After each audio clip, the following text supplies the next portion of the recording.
Startuprad.io, your podcast and YouTube blog covering the German startup scene with news, interviews, and live events. Hello and welcome everybody. This is Joe from Startuprad.io, your startup podcast and YouTube blog from Germany. Again, bringing you another startup interview here. This time, if you are on YouTube watching this, you can already see we are using a new tool. Of course, I got some feedback from you guys in the past that there is some issue with the audio quality and the audio background noises with our old tool, and we'll give this new one a shot. But this time I would like to welcome Manuel, who, as you can guess, is an entrepreneur, this time from the Rhine-Main area from Darmstadt. Hey, how you doing? Hi, thanks. I'm fine. Thanks for having me in the podcast. Totally my pleasure.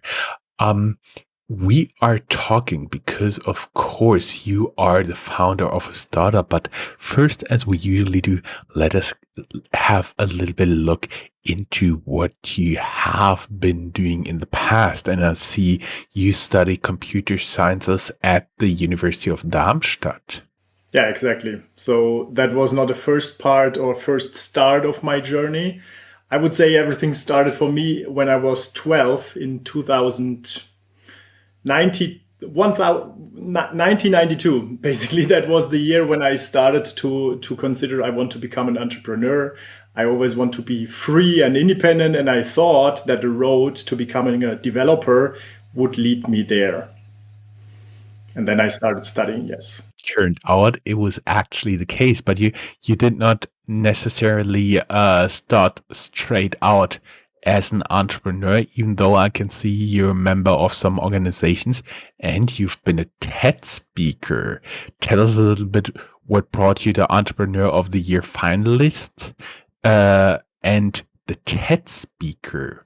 Tell us a little bit about it. And of course, down here in the show notes, there will be your TED Talk. One question, English or German? English. Awesome. Yes, of course. We'll link it down here. Go ahead. Yeah, perfect. Yeah, basically the TEDx talk was taking listeners through the journey, how I've grown my business from starting as a freelance software developer to 43 employees, and then crashing it completely against the wall. Almost. So I had huge problems, huge troubles, because I always got the huge pressure by a lack of skilled talent. It was hard, especially in the project business, to acquire new clients. Once we were lucky and we won a new client, then we need to find new talent. Otherwise, we don't have the skills and the right capacity to get all the work done. And that constant up and down in the business led to a huge crash. I tried a lot, like offshoring and nearshoring, hiring local partners, hiring juniors, hiring other agencies. And I found that all these other businesses might provide solutions, but they lack transparency and control for what I really need. Talent, right? I hire a business, I have a manager, they manage talent in their own interest. I get some talent, but I lack transparency and control. And that led to a huge crash. And what I understood is that you have those two ways. When you have the projects, you need the talent, then the talent is there, and then the projects are disappearing again. So that is usually the trouble with a lot of smaller project-oriented businesses. Can you tell us a little bit about what you learned and how you solved this problem? Yeah. So the main thing I learned is that local teams don't scale. That has nothing to do with the project business itself. I also ran another startup. We face the same problems there.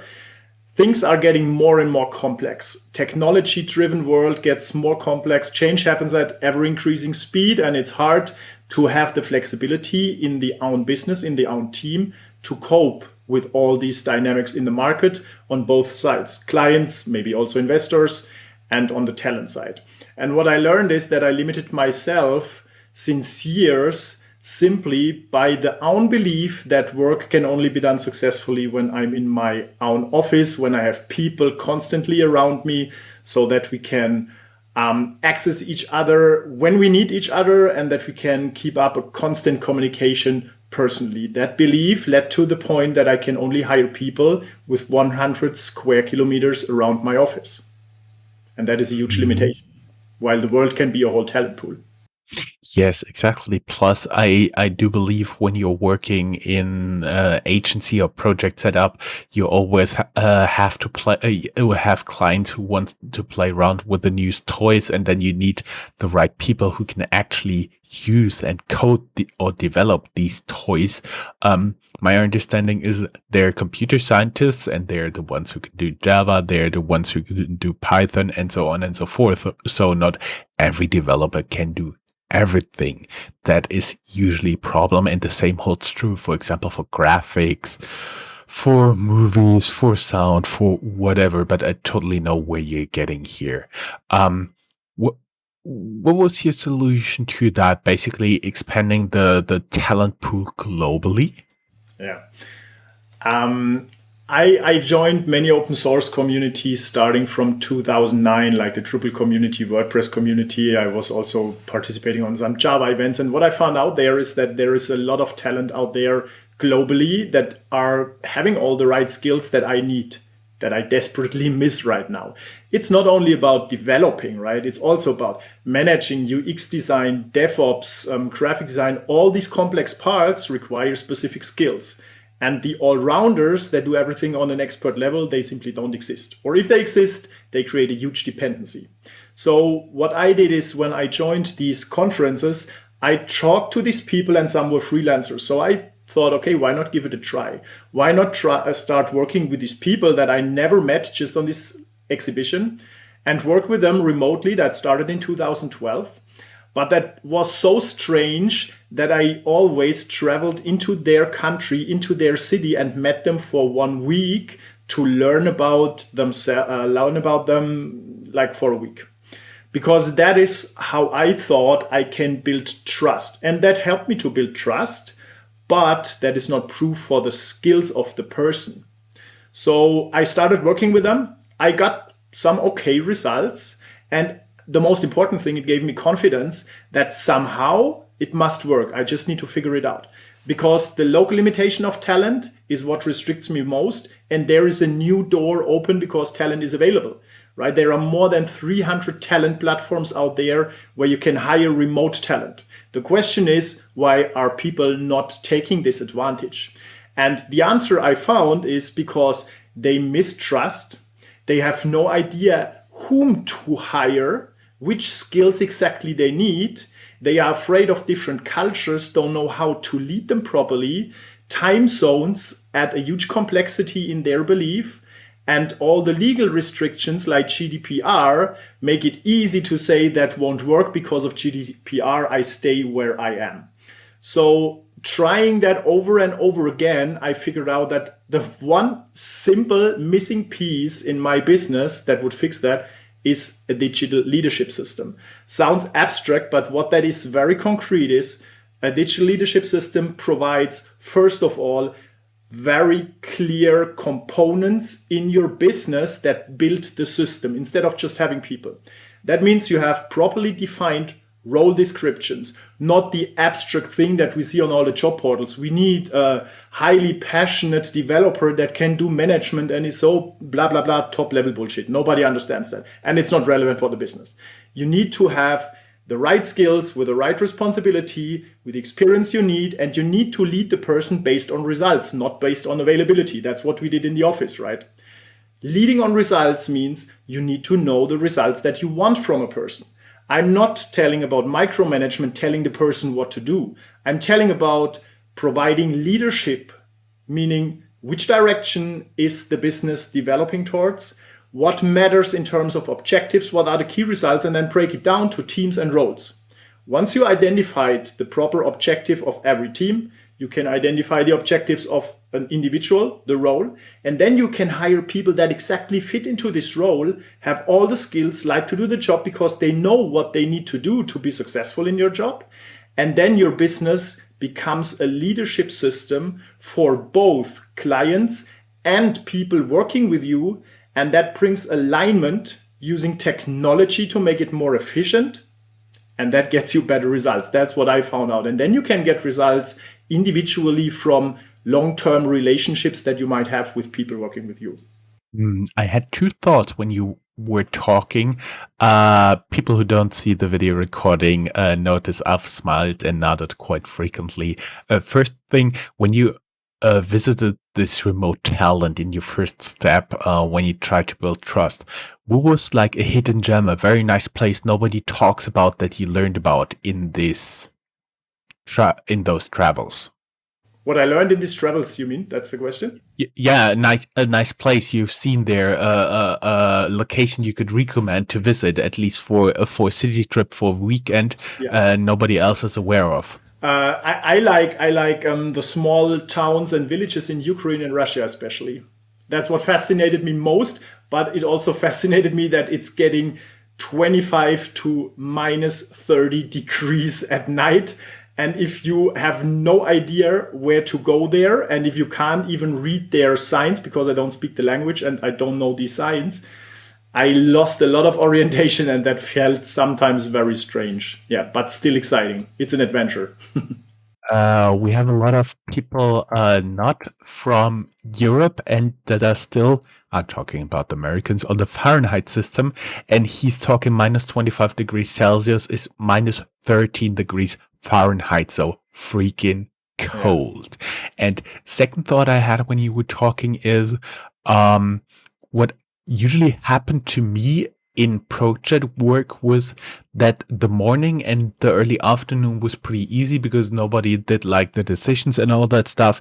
And then like 3 in the afternoon, 4 in the afternoon, they hit you full power worth a full day of work. And so you had to do a full day of work and you got out to the hotel pretty late. That happened to me frequently. And so I thought, I should move to a different time zone. So actually, if you really structure the work properly, time zones are also not really an issue unless you have a highly communicative task at hand where people need to be in steady communication, even though I realize that works with some parts in Asia, India, as well as North America. Not from here, from Germany, not so good with Pacific border, the Pacific states in the United States, like Pacific time, plus Japan. But it works most for the world, especially if you can cut down the work into chunks. That was what you're talking about, right? The objective is this like work package, and then you hand it over, you send it over. Is that what you're talking about? No, that's a different thing. that's the Okay. old that's the old way to break down things into smaller packages and then give these packages to people so that they execute it. What they own is then the work package. But what I mean with leadership and result focus is let them own results, let them own real business results. For example, when we have a customer success manager, for example, it's not that I attract a new client. Then we have a contract. I give it to somebody and tell them what to do, like breaking down the work packages and tell them, okay, now please do this, do this, do that, because that doesn't matter. What matters is when we talk about agency setup, for example, what matters is customer satisfaction and profitability. If your business is not profitable, either you need an investor that gives you money or your business will die. And if your clients are not satisfied, your business might be profitable in the short term, but in the long term, you will have serious issues. The same for your team. If your team is not satisfied, same problem. So let people own these KPIs. Let them own customer satisfaction, let them own profitability, and let them own team satisfaction, and let them decide based on transparency in your business, radical transparency, which actions they need to take to fix these problems so that their KPIs they own are aligned with the goal. And somehow the feeling in the back of my mind tingles that this is something related to Flash Hub, right? Now, that's how generally I help other businesses to remove the bottlenecks Ah, everywhere. With FlashUp, we help them do okay, that, but this applies to any kind of business, I would say. okay. And so you're doing some part of this work with Flash Hub. Can we get a little bit into? I see you're still the owner of this agency, and what like we've been talking about, it goes up, it goes down, it's a lot of work, it's like in waves, it always comes in waves. And what point, what event, what triggered you to found a startup, like adding on to your workload, and what is it actually doing? Yeah, that's exactly what you're talking about. It's about the workload, right? When I look back in 2017, before I had the crash in 2018, I was working 10 to 14 hours every day, even at the weekend, sometimes even more. My days looked like I woke up in the morning, I saw messages everywhere because people were not able to do their work independently from myself. So I had to get stressed immediately in the morning. That lasts till the evening. I rarely had time to do my noon break or eat in the evening with my family.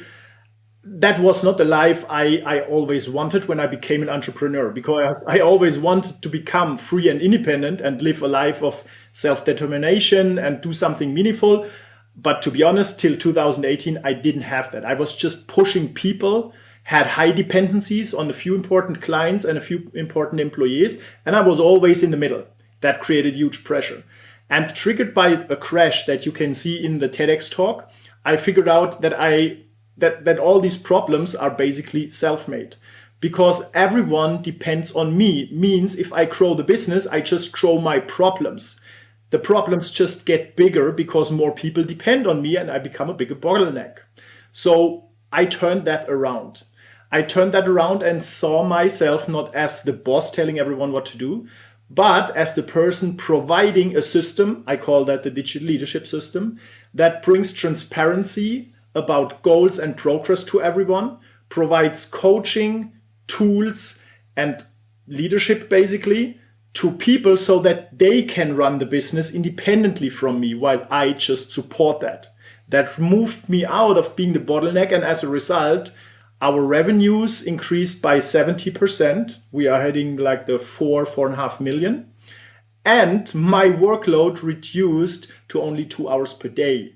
And that fascinated me so much, because finally then I got the life as an entrepreneur that I really wanted.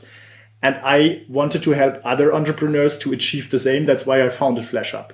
That's actually a very, very interesting point you're talking about. So that is basically the transformation when you start being from you are the startup to you have a team running the startup. That is actually the transformation you're talking about. And that's something that I personally, when I led teams like more than 30, 35 people, what I also found very stressful, because you always have to think ahead, and then in your mind you have to break down the work and give it to different people. That is a step not too many people are doing, and that's, in my personal opinion, something which also hinders a lot of not only startup but also startups to grow faster. As you said, there's like one person that is the bottleneck. Tell us a little bit more about, for example, I'm now an entrepreneur. Let's say I run a global top 150 tech podcast, just for example, and I now hire people. How would FlashUp help me there? So what we typically do is we first ask the entrepreneur to tell us exactly where the current problems are, because we don't want to build virtual teams and digital leadership if there is no problem to solve, right? Then continue as you're doing. But in case you see that you are working way too much, your business doesn't grow because you cannot win clients fast enough, or your fixed costs are too high, that's why your cash burns down too fast, etc. So these are all typical problems. How we solve that after we analyzed the root cause is we create your business as a system. That means we create a blueprint of your business. We create a blueprint of single teams. That means we identify the most important drivers of your business, which is typically winning new clients, customer satisfaction, winning new team members, team satisfaction, and profitability. These are the key drivers of any business, right? There might be some individuals, we add them. Once we have them, we break them down into smaller units and build teams that own these KPIs. Like, still a blueprint. We are not talking about people, just this blueprint.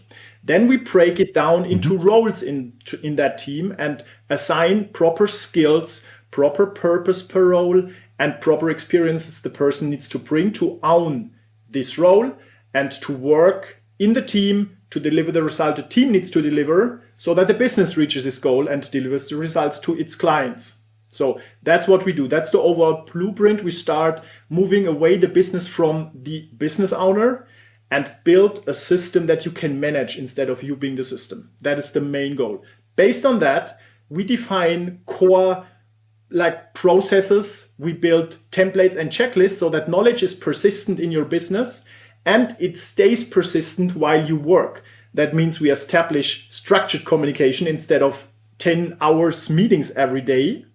We try to use asynchronous communication, means you don't need to have a meeting if you just want a status. You can just create a bot, for example, in your Slack channel that asks people every Monday for their most important KPIs and they get reported to the team lead. You don't need a meeting for that. It just requires structured communication asynchronously. That already gets a lot of time free. It saved me 12 hours per week because I stopped being in all the meetings. I just asked the right questions to the right people, structured communication, and do that by a bot. And then I can focus on people. That is a really great idea, especially given that I've spent so many hours in my life in meetings that took nobody anywhere, that I actually know what you're talking about. Especially, I like the idea of automated KPI reporting.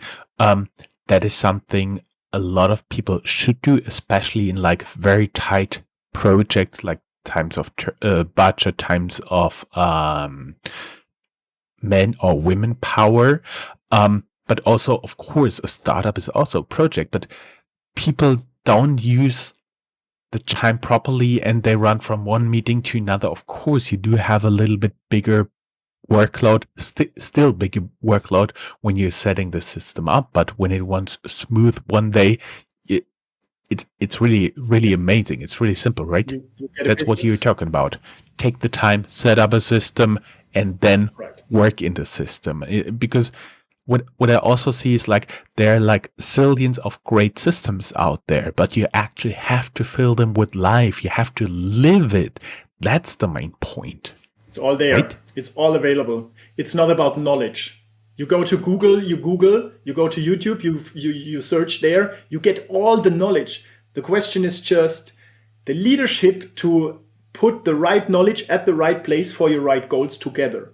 And the same applies for skills. All skills are available at your fingertips. You get an expert in a week. You don't need to hire full-time employees 3 to 6 months, increase your fixed costs and your risk.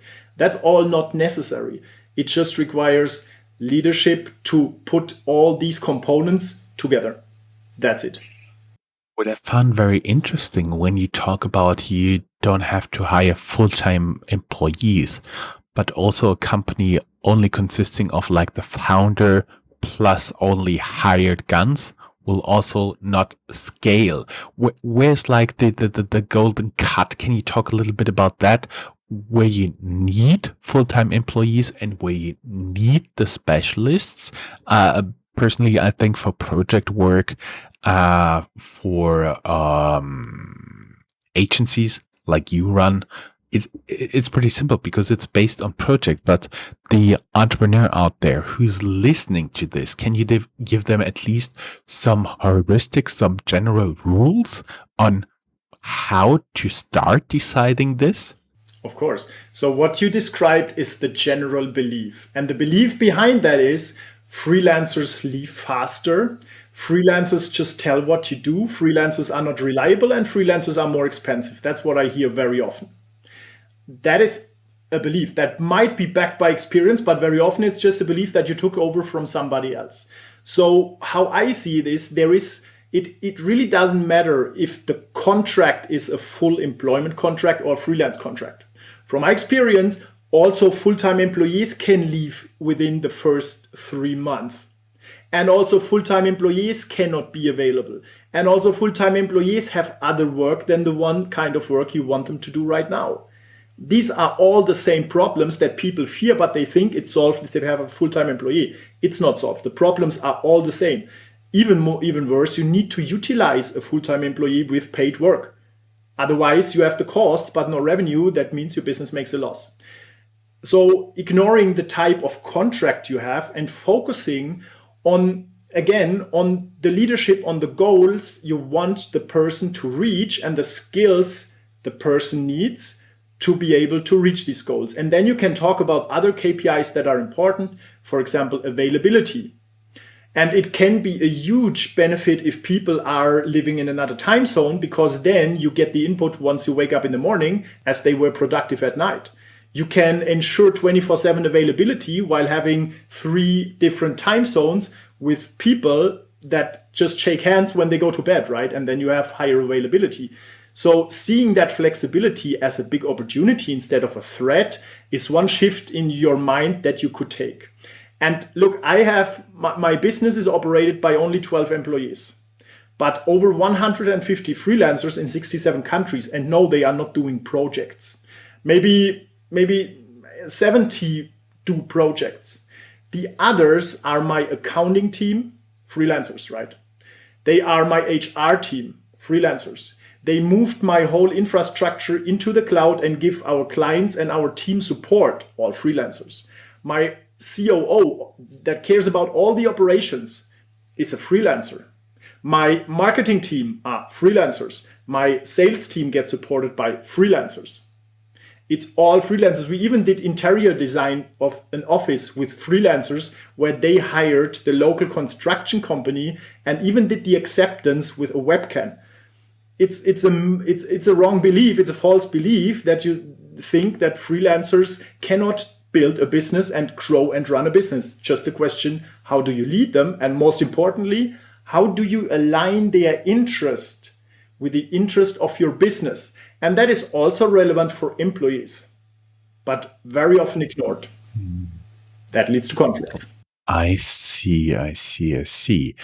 We've talked now such a lot about everything that FlashHub can do. I would suggest everybody who'd like to learn more, go down here in the show notes. There'll be a link to your personal LinkedIn profile, to FlashHub, and people can learn more there. And of course, never forget your TED Talk, right? Yeah, that's where it all starts. If you want to join the drama and see how I crashed my business, that's worth looking at, because I think you will learn a lot. Of course, we'll do. Manuel, thank you very much. It was just a pleasure having you here. Looking forward to hear more about FlashHub. Oh, one question I forgot. How you guys are currently financed? Are you looking for external investment? Not yet. Currently, we are bootstrapped and we have a good growth and we can finance it by ourselves. But it might happen that at the end of the year we are looking for funding when we really want to scale the portal, scale the whole business. That might be relevant then. Great. Now everything is covered. Thank you very much. It was just a pleasure having you as a guest. Thank you very much. Thanks for having me. It was very exciting. Thank you. Bye-bye. Thanks. Bye.